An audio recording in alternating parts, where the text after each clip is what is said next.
Hello everybody, welcome into the Hobby Bar. This is Jason, and welcome. Today we'll be continuing work on this guy, the Bloodwrack Viper we've been working on for a bit.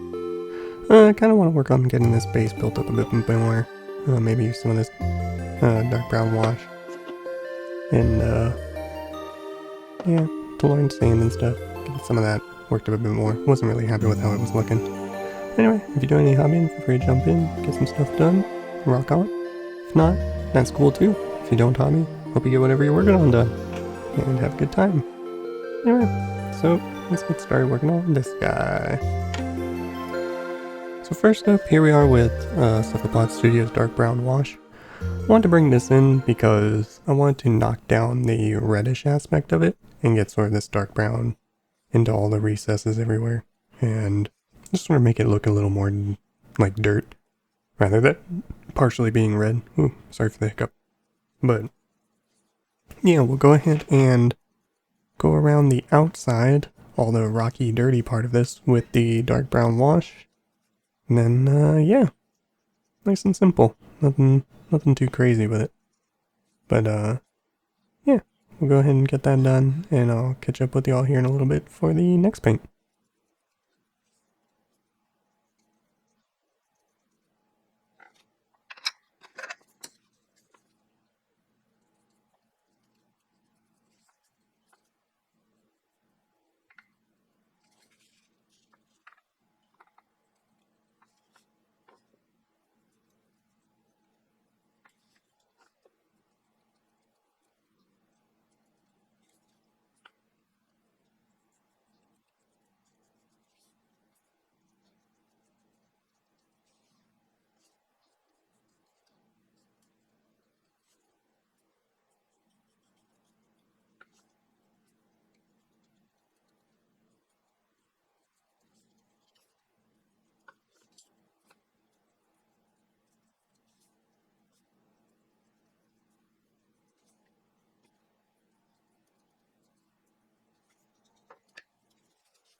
Alrighty, next up we're moving on to Citadel of Khorne Red. Bringing back the Khorne Red yet again.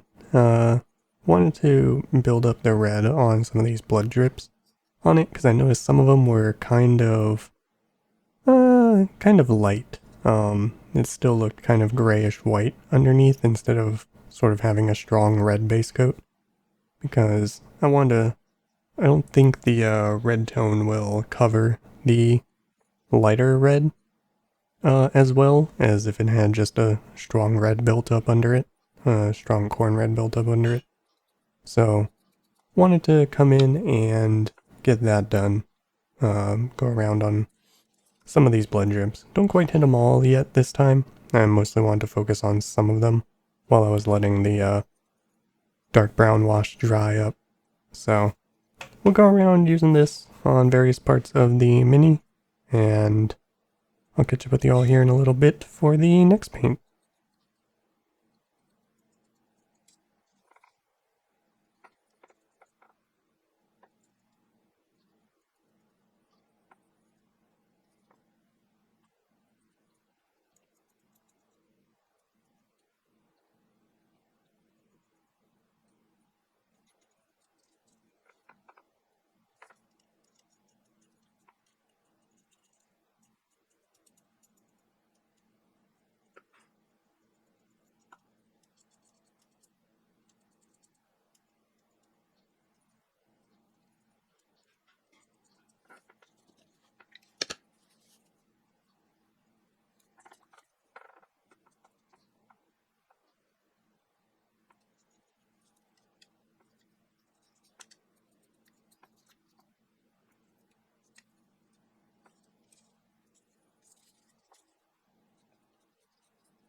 Alrighty, here we are moving on to Citadel Tallarn Sand. It's a layer paint, so kind of thin. But what I wanted to do was, kind of wanted the rocks on the base to be a little bit different from the snake. So I wanted to come in and make them more yellowish, which the color I was going for, I'll talk about very briefly later when I show some of the scatter material that I got for the army mini and stuff. So we'll talk about that a little bit later, but first I wanted to come in with Tallarn Sand because it's more of a brownish yellow. So I wanted to cover up what I previously had with this, just to start getting these rocks transition to the color that I want it to be. But go ahead and finish this up, and I'll catch up with you all here in a bit for the next paint.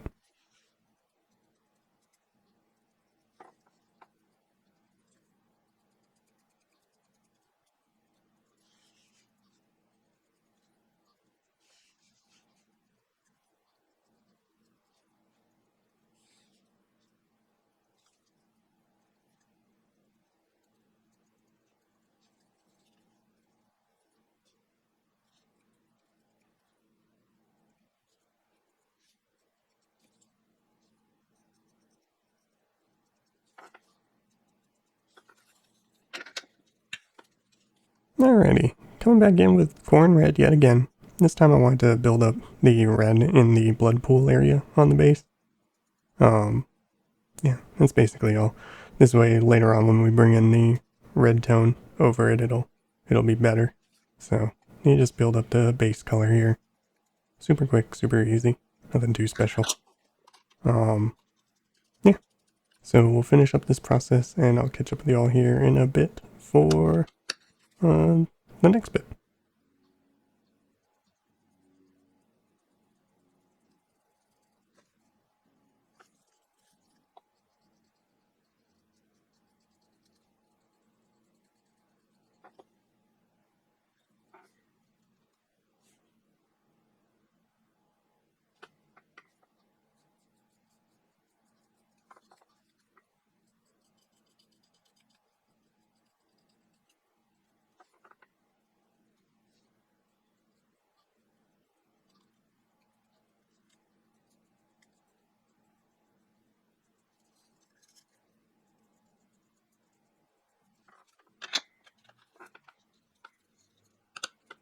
Alrighty, here I just wanted to show the kind of color that I want to eventually get. This is the base scatter material. So I kind of wanted to look at it, compare it a bit. This is the rival craft stuff that I mentioned last time. And then there's the other one, the, I think it's arid earth. But yeah, these two, kind of fun to shake.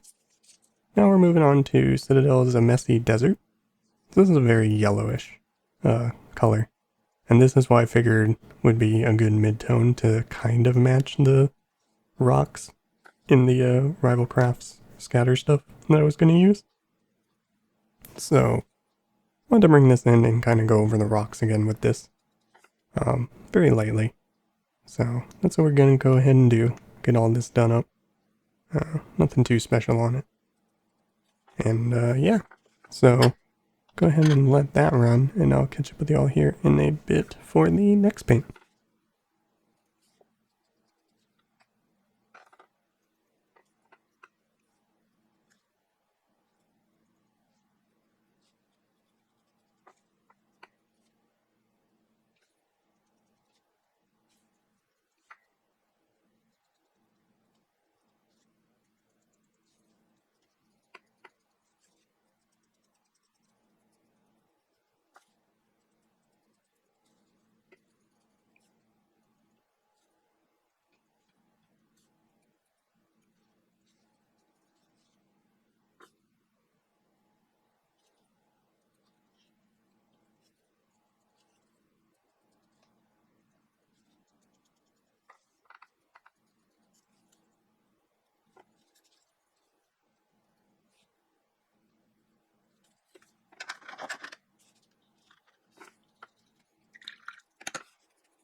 Alrighty, here we are breaking out the red tone Army Painter Quick Shade. And I wanted to use this all over the blood pool here on the base because basically it's done. So, wanted to just throw this over it. I've used the red tone on some blood for some of the other endless spells that I'm doing for, off camera. So, it works pretty well, just putting this over the Khorne Red to give it that sort of slightly shiny, wet blood look. So, I want to go ahead and continue doing that here on this mini, this way it matches everybody else. I might come in and put some blood for the blood god over it, just in certain spots, to make it really look wet and shiny, but I'm not sure about that. A little bit of blood for the blood god goes a long way, instead of just drenching everything in blood for the blood god, which is one aesthetic, but I don't think it's really ideal, even in this case where there's a lot of blood everywhere. And yeah, so just doing this for now, just to build up that color a bit. And I'll catch up with you all here in a bit for the next paint.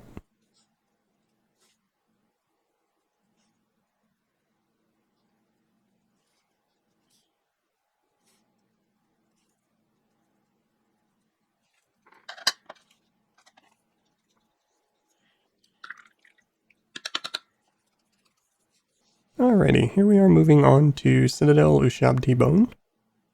This is sort of the highlight color I want to build towards for these rocks all over the base.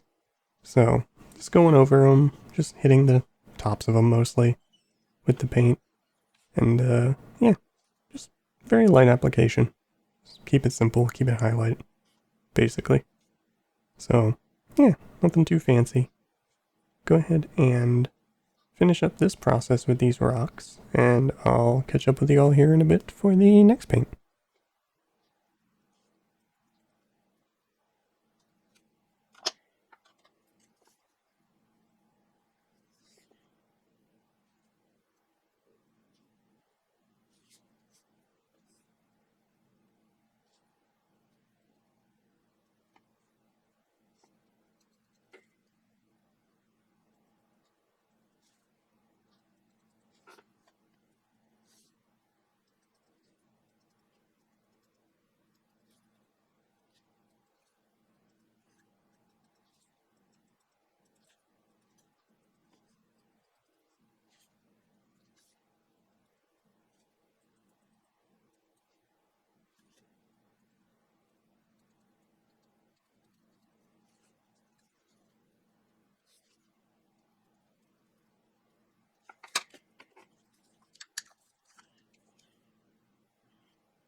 Alrighty, here we are bringing back the red tone from Army Painter. I wanted to get this into the eyes and the mouth of the snake mostly, just because I feel like those areas are mostly done, so I can kind of do this to sort of just keep progress moving, instead of having to wait for all of the blood all over all of the snake to be ready. I can just do it now and call it good. But yeah, get the gums, get those skin flaps on the side, get the inner mouth, get the eyes. With the red tone, and yeah, nothing too fancy here, just applying it all over, similar to the blood pools down below. But anyway, catch up with you all here in a bit for the next paint.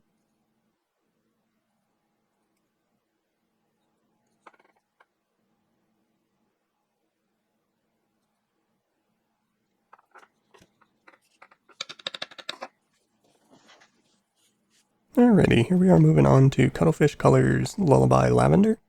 Wanted to break this out as sort of a highlight shadow color for the scales on the back. Just plain a bad and black on the scales kind of looks boring. So I wanted to add in a little bit of this Lullaby Lavender just to give them a bit of variation and try to sort of build it up in the shadowy recess area instead of being more towards the edge of the scale. This way it's more like a dark blue shadowy color in the recess, and then towards the edge it can just be that flat black sort of look. So that's kind of what I was going for with this. I do kind of like how it turned out. I think I need to build it up a little bit stronger maybe. And then retouch up the edge with the flat black, just a bad and black paint. But otherwise, pretty happy with how it turned out for the lavender over it, because this is a pretty dark blue. It's not really, and as always, their paints are relatively thin, so it's real easy to just build up the layers you want on stuff. So, yeah, just go around getting this on those. I do also use it on the lower eyelids of the snake that are black, because if the scales on the back that are black have this effect but the eyelids don't, it looks a little awkward and it's kind of obvious something's off.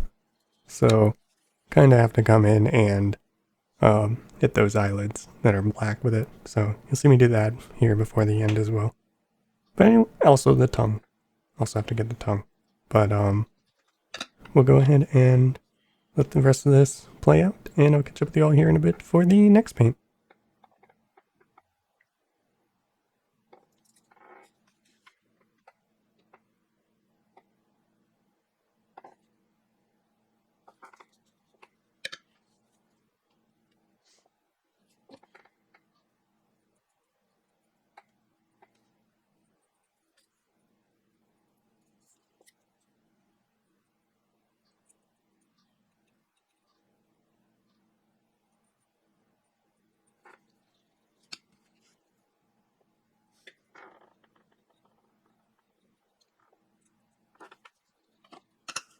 Alrighty, dry brushing time. Breaking out the Verminlord Hide by Citadel. It's a dry paint. And yeah, just wanted to come back over all of the dirt parts of this with Verminlord Hide. Even though it's sort of a reddish brown, I feel like it still works over this dirt. I might have to come back over with like Agrax Earthshade or something to kind of knock back the brown. But this way it's sort of an in-between of tone between the two types of scatter that I plan on using here on the base. So that's why I wanted to come in with the red, because that more matches the one for the rocks that I'm going to be adding, versus the just sort of dirt scatter. I might not use both. I might just use the one that this base sort of matches. So we'll figure that out when we come to getting stuff onto the base to cover it up. But yeah, just got this whole process of dry brushing both of the little blood pool stony areas around it, so this will take a bit of time. And then yeah, that should do it for today. Kind of reaching, I would say, probably mid towards the end, middle to mid end of the progress for this guy. Just need to finish cleaning up the main snake body, finish cleaning this stuff up, and then we can work on basing, and bing bang boom, project done. But yeah, we'll just finish up the dry brushing, and I'll catch up with you all here in a bit for the last call and the spin.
Alrighty, last call everybody, last call. So, today, got quite a bit more touch-up done. Got the base a little bit closer to where I wanted it. I might have to hit those rocks a bit more, with some more highlight, pick out some of the edges a bit. But otherwise, pretty happy with the progress today. Can't wait to glue it up and not have it in multiple pieces anymore, because that's kind of annoying, honestly, as somebody who likes to paint everything assembled that I can. It's been a trip doing these sub-assemblies. But yeah, thank you all for hanging out and coming along with this, trying to get this guy done with me. I appreciate y'all, and yeah, thank you all for watching, and I shall see y'all on the next one, hopefully. So have a good one out there. Take care.